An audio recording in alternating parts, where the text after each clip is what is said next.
Action! And set! Ike!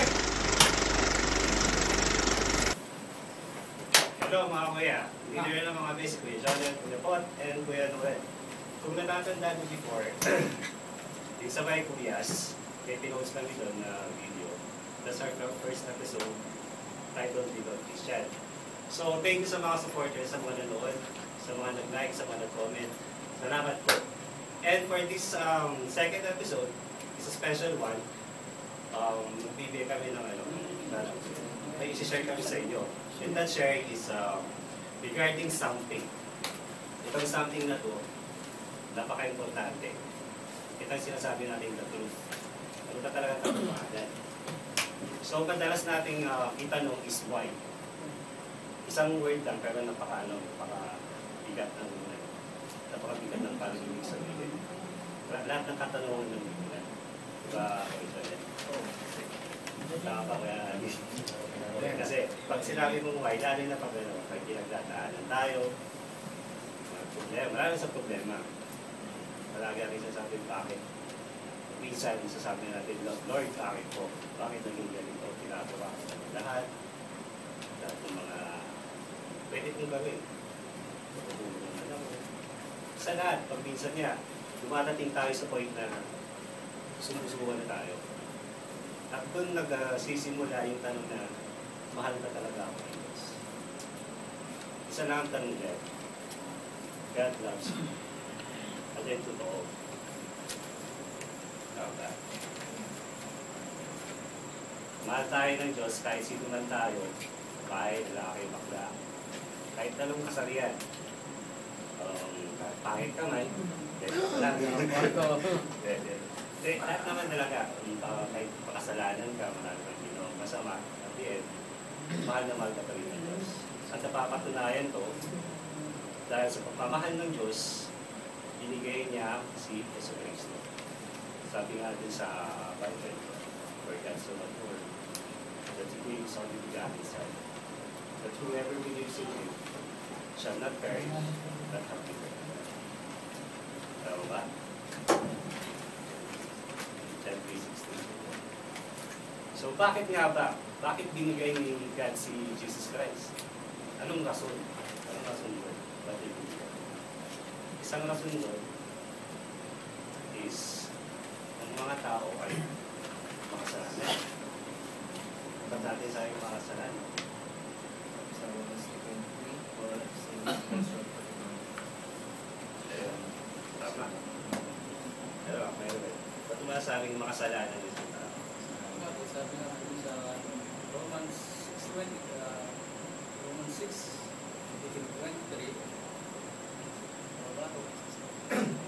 for the ways of sin is death,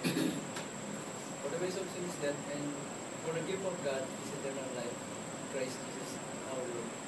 Amen. And dahil sa makasalanan ng tao, ibig sabihin nun, ang relationship natin with God mas separated. Nahiwalay dahil sa kasalanan na ito.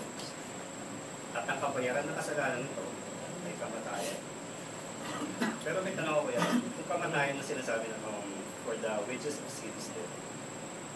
Ito ba'y kamatayan ng physical or emotion or spiritual or pagkalaan?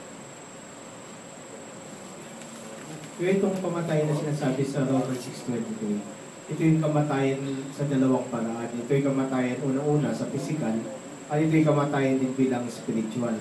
Bakit physical? Kasi kung ikaw ay nagkasala, maaaring halimbawa, ikaw ay nagkaroon ng kasalanan sa iyong asawa, nakipagtali ka sa iba, no?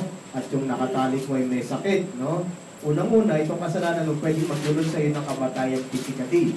Pangalawa, dahil nga ikaw ay nagkasala na, pwede din ito ay kamatayan spiritually dahil ang spirito mo ay napalayo na sa Panginoon at tuluyan ka ng napahiwalay sa Panginoon dahil sa kasalanan mo. Kaya yun yung tinatawag na walang hanggang spiritual na kamatayan kung saan punong-puno ng pagdurusa, mga nagngangalit ng ngipin at mainit na apoy ang iyong pupuntahan.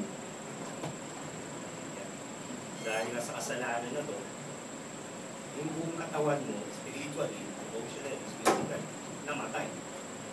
Kasi nga, kasi you're separated from God dahil sa kasalanan natin. So ano bang gagawin natin para sa kasalanan na ito, bumalik tayo kay God? So balik tayo dun sa una. Dahil sa mahal tayo ng Diyos, binigay niya si Yesu Cristo. So dito papasok na in God's provision of sins, of man's sins, He gave is through Jesus Christ. So, kailangan natin si Yesu Cristo. Di ba kayo, Johnny? Actually, isa rin yung way na para sabi nga sa John 3:3, no? No one can see the kingdom of heaven, the kingdom of God, unless he is born again. So, kailangan talaga i-accept mo si God, the Savior mo, para yung kasalanan na sinasabi natin na naghihiwalay tayo, mapapalapit sa sa Lord. So, kayo naman, sabi ka dun sa only Jesus Christ is the only condition for man's sins. Oo, naman, kuya. Sabi nga sa ano, di ba, may karagdagan din ng mga talata sa John 14, that's verse 6. Sinasabi nito I am the way, the truth, and the life. No one comes to the Father except through me. Tama po. Isa rin po na nasusulat. Seek ye first the kingdom of God. And His righteousness. And all these things shall be added unto you. And dahil nga din sa kasalanan natin, binigay ni Lord si Jesus Christ para siya ang magbayad sa mga kasalanan natin. Kasi nga, dahil sa kasalanan, nahiwalay tayo sa relationship with God. So, para mabalik ang relationship natin kay Christ, ay kay God, we must follow Jesus Christ. At binigay niya.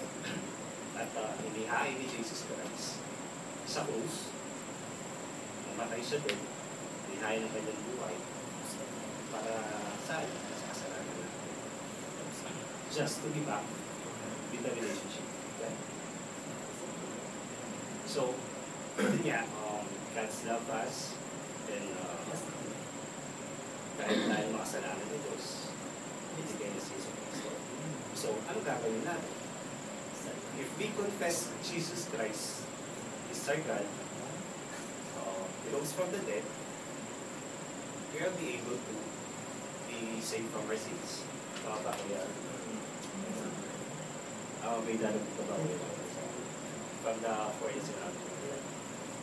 Only Jesus Christ is the way to be saved from our sins. Ayun pa, ibig sabihin, ano doon na lahat sabi na natin, meron kasi meron pa ilalagay na doon sa Revelation 3:20. Sabi doon sa Revelation 3:20, I stand at the door and knock.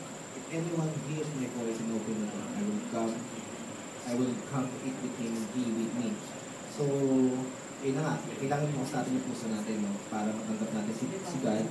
Kahit makasalanan tayo, nakita natin may mga nakasulat din sa tayo na nakisalo siya sa mga kasalanan. Kasi, para maligtas sila. So yun, ibukas natin yung puso natin, mga kapatid, para sa din yung way, para maligtas kita. Pero well, Ito po sa Romans, nasabi mo natin yung Romans 10:9, sa 11. For it is with your mouth, and you believe that are justified, and it is with your heart that you confess are saved. As the scripture says, only the truth,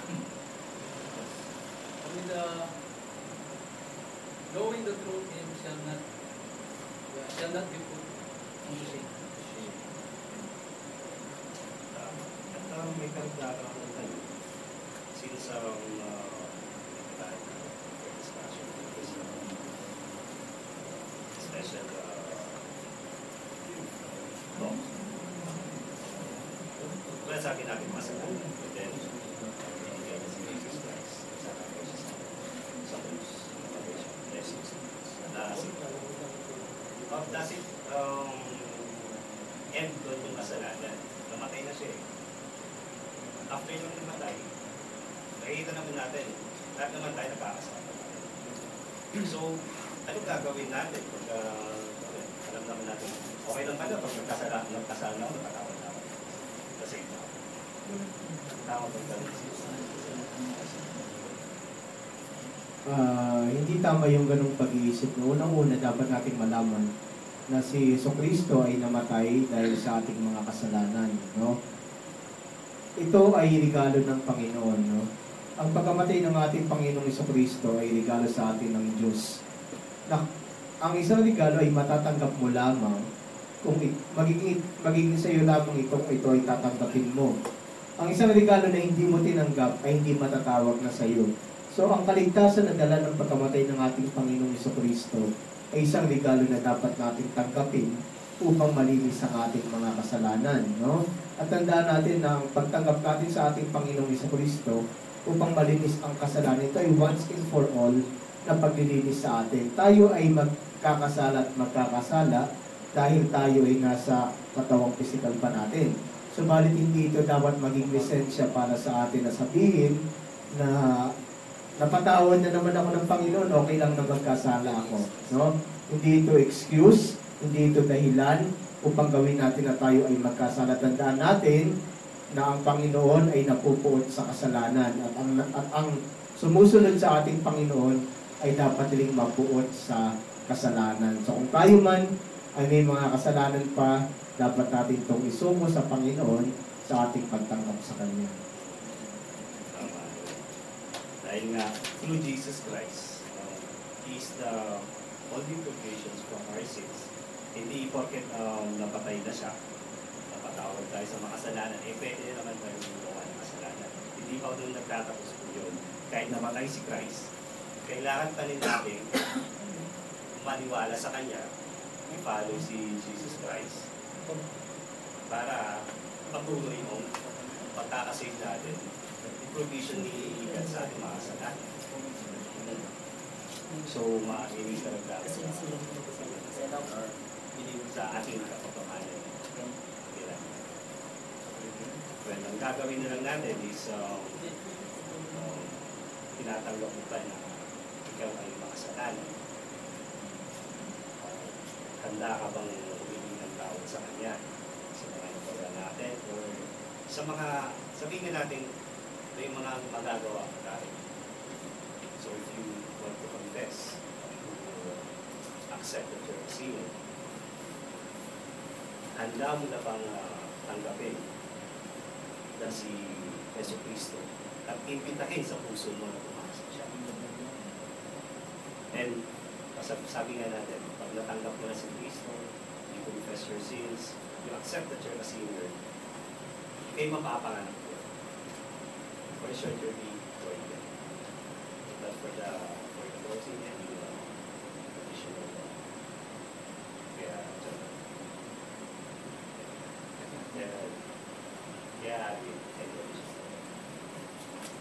Tandaan natin na ang pagtanggap natin sa ating Panginoon, ito ay isang desisyon na dapat nating pangatawanan at dapat nating panindigan.